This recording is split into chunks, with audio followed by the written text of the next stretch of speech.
Douaisis-Aglo porte aujourd'hui un projet de rénovation urbaine sur un quartier qui est à cheval sur deux communes, la commune de Douai et la commune de Flers-en-Escrebieux.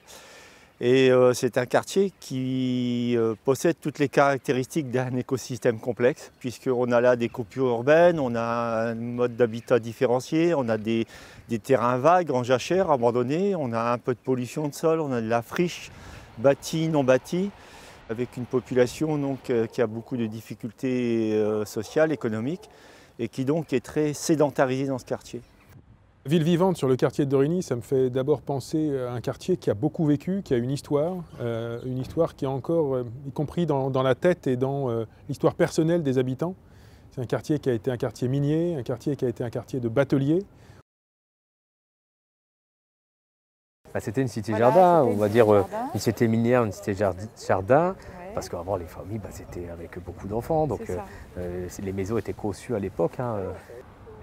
Donc là, c'est des maisons de plain-pied. Bon, c'est des petites maisons qui vivent bien.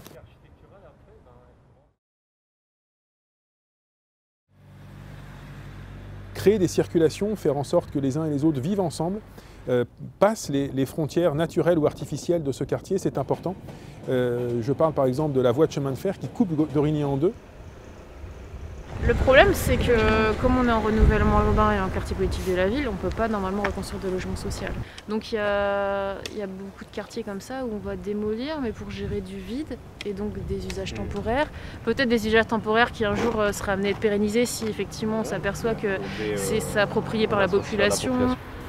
Donc les parents, c'est vrai, ils passent par ces chemins-là, il y a le centre social, il y a l'école de prévention, et il y a l'école, donc il y a tous les services qui peuvent...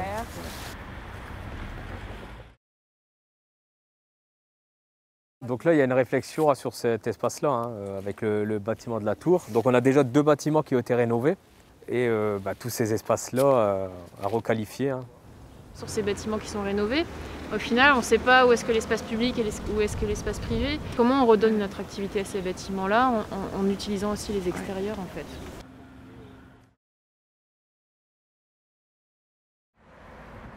Une ville vivante, c'est une ville où les gens prennent le temps de s'arrêter, de se regarder et puis de parler surtout.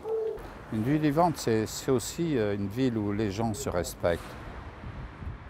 On a un quartier qui est emprisonné entre l'autoroute, une voie ferrée et un canal, et pourtant c'est un quartier qui est en permanence traversé. Il y a toujours énormément de circulation ici, alors que c'est un quartier qui est cloisonné. Il faut recréer une vie entre les êtres. Et les êtres, ce sont les êtres humains, mais ce sont aussi les végétaux et ce sont les animaux. Et faire en sorte que tout ça, ça puisse vivre en symbiose demain.